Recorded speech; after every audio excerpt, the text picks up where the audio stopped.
अस्सलाम वालेकुम। उम्मीद करती हूँ कि आप सब बिल्कुल ठीक होंगे और खैरियत से होंगे। आज के इस वीडियो में मैं आपके साथ अपना इन 3 सन ब्लॉक्स पर रिव्यू शेयर करूँगी। कौन सा सन ब्लॉक किस तरह से काम करता है, मैं ऑनेस्टली आपको इस वीडियो में बताऊँगी। कोई भी पार्ट स्किप मत कीजिएगा अगर आप इन तीनों में से किसी सन ब्लॉक के बारे में भी जानना चाहते हैं तो। अच्छा, सबसे पहले बात करते हैं रिवाज यूके की। रिवाज यूके का जो whitening and vanishing sunblock है, इसमें है SPF 60 और ये PA+++ है, यानी कि ये UVA रेजेस से आपको सुपर प्रोटेक्शन जो है वो फ्राहम करता है। और UVA रेजेस से ही आपको प्रीमेच्योर एजिंग होती है, आपको डार्क पैचेस पड़ते हैं और इसके साथ साथ आपको रिंकल्स भी होती हैं। तो ये अच्छी प्रोटेक्शन जो है वो फ्राहम करता है। इसके साथ साथ इसमें मेंशन है कि वाटर रेजिस्टेंट है, एंटी डार्क स्पॉट्स है, एंटी डार्कनिंग है। अब मैं अपना एक्सपीरियंस आपके साथ शेयर करूँगी कि इसमें क्या अच्छी बातें हैं और क्या बुरी। सबसे पहले मैं आपको इसको लगा के दिखा देती हूँ कि ये किस तरह से दिखता है लगने के बाद। एक्चुअली इसमें वाइट कास्ट है और बहुत ज़्यादा वाइट कास्ट है। इनफैक्ट कुछ लोग तो इसको वाइट पेंट भी कहते हैं। तो वाक़ई में इसमें बहुत ज़्यादा वाइट कास्ट है और मेरा नहीं ख़्याल कि जिसकी मीडियम या फिर डल कॉम्प्लेक्शन होगा उस पे ये सूट करेगा। वो अगर ये लगाएँगे तो उनका जो कॉम्प्लेक्शन है वो ग्रे लगेगा, तो जो कि बिल्कुल भी नेचुरल नहीं लगता। अगर फिर भी ये इसको बहुत ज़्यादा मिक़दार में जैसे लगा लेते हैं ना, तो वो एक भूतिया वाली लुक आना शुरू हो जाती है, सीधी-सी जो बात है। तो इधर तो मैंने बहुत थोड़ा-सा लिया सिर्फ़ आपको दिखाने के लिए, लेकिन इसमें भी आपको डिफ़रेंस नज़र आएगा कि कोई स्किन टोन का कोई कलर नहीं होता, बाकायदा वाइट कलर का इसका एक आता है लुक। तो ये मुझे इसमें अच्छा नहीं लगता। अच्छा, सबसे पहली बात ये आप फिंगर में और नीचे हाथ में जो है वो फ़र्क देख लें, साफ़ आपको फ़र्क नज़र आएगा। इसी तरह फेस पे भी होता है और अगर आपके डार्क सर्कल्स वगैरह हैं ना, उनके कहीं ऊपर ये लग के ना ग्रे सी लुक आती है। अब मैं इसके साथ अगर आपको अपना एक्सपीरियंस बताऊँ तो इसको मैंने पिछले साल आई थिंक नवंबर में यूज़ करना शुरू किया था और मेरा एक्सपीरियंस बहुत अच्छा रहा था। कोई मुझे इससे मसला नहीं था, ना मुझे ये हैवी लग रहा था, ना मुझे ये ग्रीसी लग रहा था और पिंपल्स वगैरह भी मुझे कुछ भी नहीं निकले। बहुत अच्छा रहा, सारी सर्दियाँ मैंने इसको यूज़ किया। लेकिन जैसे ही वेदर चेंज हुआ है ना, तो मुझे ये शुरू-शुरू में जैसे एकदम गर्मी यहाँ पे आई है लाहौर में, तो मुझे हैवी लगना शुरू हो गया था, मुझे ग्रीसी भी लगना शुरू हो गया था। मैंने मॉइस्चराइज़र लगाना स्किप किया तो फिर ज़्यादा हैवी नहीं लगता था, लेकिन मॉइस्चराइज़र के साथ तो बहुत हैवी और ग्रीसी लगता था। और 1 हफ़्ता है मुझे इसको यूज़ करते हुए अभी गुज़रा था, तो मुझे पिंपल्स निकलना शुरू हो गए थे फ़ेस पे, क्योंकि वो पोर्स को क्लॉग कर रहा था, वो बिल्कुल स्किन को ब्रीथ ही नहीं करने दे रहा था। तो मुझे ये सूट गर्मियों में नहीं किया, मेरी कॉम्बिनेशन स्किन है, तो कॉम्बिनेशन या ऑयली स्किन वाले इसको गर्मियों में यूज़ बिल्कुल भी ना करें। जो भी लोग इसको यूज़ कर रहे हैं और उनको पिंपल्स वगैरह निकल रहे हैं, तो वो इसको स्किप करके देखें। मुझे यकीन है कि उनके पिंपल्स निकलना बंद हो जाएँगे। मेरे साथ भी ऐसा ही हुआ, मैंने इसको यूज़ करना बंद किया तो मेरे पिंपल्स भी निकलना बंद हो गए। अब बात करते हैं इसके वाटर रेजिस्टेंट होने पे, जो कि इसके ऊपर मेंशन है कि वाटर रेजिस्टेंट है। हकीकतन ये वाटर रेजिस्टेंट है काफ़ी हद तक, क्योंकि जब भी मैंने इसको यूज़ किया है, इसको लगाने के बाद मैंने वज़ू वगैरह किया, मतलब वाटर स्प्लैश करते हैं हम अपने फ़ेस पे, तो ये बिल्कुल भी नहीं उतरता। और इसकी वाइट कास्ट इतनी ज़्यादा है कि आप बिफ़ोर और आफ्टर का जो फ़र्क है ना, वो बहुत ही ईज़िली जज कर सकते हैं कि मैंने जो सन ब्लॉक लगाया है वो उतरा है या नहीं उतरा। तो मेरे पॉइंट ऑफ व्यू से ये सन ब्लॉक जो है ये सिर्फ विंटर्स के लिए अच्छा है। गर्मियों के लिए अब बिग नो है मेरी तरफ से, क्योंकि ये मैट फिनिश नहीं है, एक तो इसकी ग्रीसी लगता है और इसके साथ साथ ना ये पोर्स को क्लॉग करता है और पिंपल्स निकलते हैं, और जब पिंपल्स निकल आते हैं तो आपका जो फेस है वो वैसे ही बहुत ही बुरा लगना शुरू हो जाता है।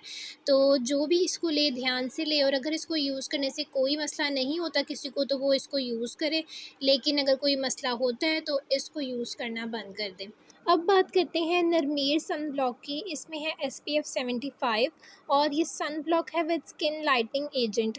ये क्लेम करते हैं कि ये वाटर रेजिस्टेंट है, नॉन ग्रीसी है और हाइपोअलर्जेनिक भी है। अच्छा, ये सन ब्लॉक जो है ना, ये डर्माटोलॉजिस्ट ने रिकमेंड किया था मेरे हस्बैंड को कोई 3 साल पहले, और तब से लेकर अब तक हम दोनों ही इसको यूज़ कर रहे हैं। बहुत ही ज़बरदस्त सन ब्लॉक है और ये वाक़ई भी जो इसके ऊपर लिखा हुआ है ना कि sunblock with skin lightening agent, तो वाक़ई में ये स्किन को लाइट करता है। और अब मुझे ये नहीं पता कि जिसकी डल स्किन हो गई है उसको भी लाइट कर देगा, ऐसा कुछ मुझे नहीं लगता। मुझे लगता है कि ये सन टैनिंग जो हो गई होती है ना, ये उसको ठीक कर देता है, उसको रिमूव कर देता है। मेरे हस्बैंड का फेस भी बहुत ज़्यादा टैन्ड हो गया था जब डर्मेटोलॉजिस्ट ने उनको ये रिकमेंड किया था और ये यूज़ करने के बाद वाक़ई में उनका जो कम्प्लेक्शन है वो पहले जैसा हो गया था। सारी जो टैनिंग थी वो रिमूव हो गई थी और यहाँ तक कि उनके फ्रेंड्स भी उनसे पूछ रहे थे कि आजकल क्या यूज़ कर रहे हैं। तो मतलब ये वाक़ई में स्किन लाइटनिंग इसमें एजेंट है और ये स्किन को आपकी रिपेयर कर देता है, ठीक कर देता है। और इसके बाद बात आती है वाटर रेजिस्टेंट की, तो यस ये वाटर रेजिस्टेंट भी है। इसके अलावा जो सबसे इसका प्लस पॉइंट है ना, ये नॉन ग्रीसी है, बहुत ज़्यादा लाइट है फेस पे।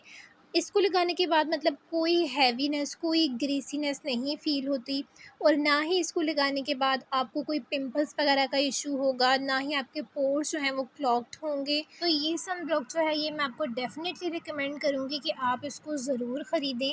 बहुत ही अच्छी सन प्रोटेक्शन आपको प्रोवाइड करता है। इसके साथ-साथ आपको वैसे पिंपल्स का भी कोई डर नहीं है। लाइट है फेस पे, कंसिस्टेंसी इसकी ऐसी है जैसे बिल्कुल आप समझ लें फेयर एंड लवली क्रीम की होती है। तो मैं इसको लगा के भी आपको चेक करा देती हूँ और वाइट कास्ट जो है इसकी ना होने के बराबर है, बहुत ही कम है एज़ कम्पेयर टू रिवाज का जो सनब्लॉक है।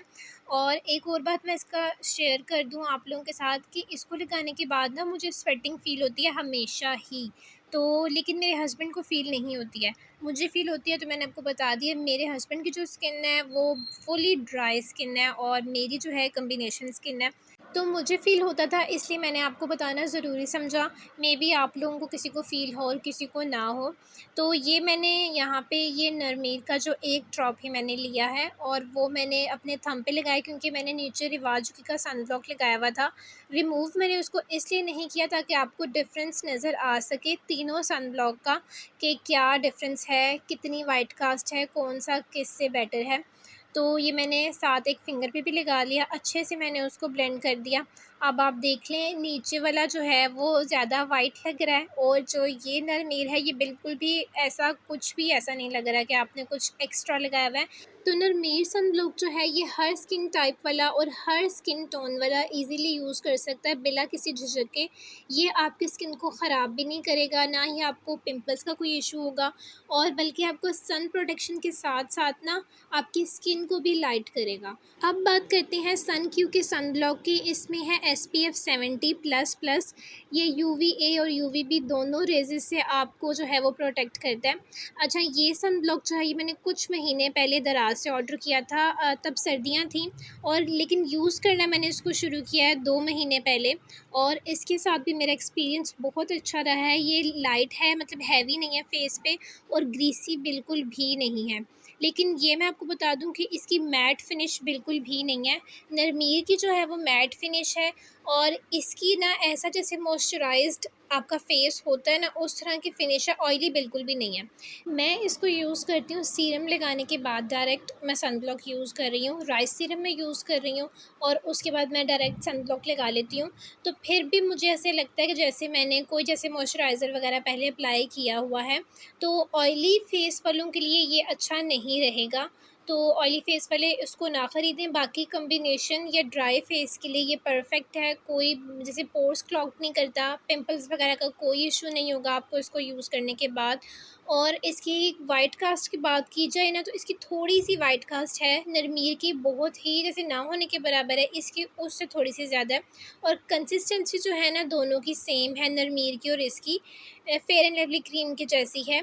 और इसको मैं आपको लगा के भी दिखा देती हूँ। एक ड्रॉप ही मैं इसका लेके तो अपनी अब ये थर्ड फिंगर पे लगा रही हूँ क्योंकि बाकी तो दूसरे 2 सनब्लॉक लगे हुए हैं और इसको मैंने अच्छे से लगा लिया, एब्ज़ॉर्ब कर लिया और उसके बाद आप इसकी लुक देख लें। नीचे जो है वो रिवाज का सनब्लॉक लगा हुआ है और फर्स्ट 2 फिंगर्स पे वो लगी हुई है नरमीर और उसके बाद है ये सनक्यू का सनब्लॉक। तो डिफ़रेंस आप तीनों में देख लें। सबसे ज़्यादा वाइट कास्ट जो है वो रिवाज़ के सनब्लॉक की है, सेकंड नंबर पर सनक्यू का सनब्लॉक है एंड थर्ड नंबर पर नरमीर है। तो ये था मेरा ऑनेस्ट रिव्यू इन तीनों सनब्लॉक्स पर। मैंने ऑनेस्टली आप लोगों के साथ शेयर कर दिया इन तीनों की अच्छी और बुरी बातें। बाकी आपको जो सनब्लॉक सूट करता है आप वो यूज़ करें, लेकिन ज़रूर इस्तेमाल करें क्योंकि ये रेज़ेस जो होती हैं ये आपकी स्किन को तबाह कर देती हैं और जब छाइयाँ पड़ जाती हैं ना एक दफ़ा तो वो जाने का नाम नहीं लेती। और ये सनब्लॉक्स जो हैं ये आपको ईज़िली किसी भी फ़ार्मेसी से मिल जाएँगे, दराज़ से भी आपको ईज़िली मिल जाएँगे। जो आपको सूट करता है आप वो यूज़ करें और मुझे दें इजाज़त। अल्लाह हाफ़िज़।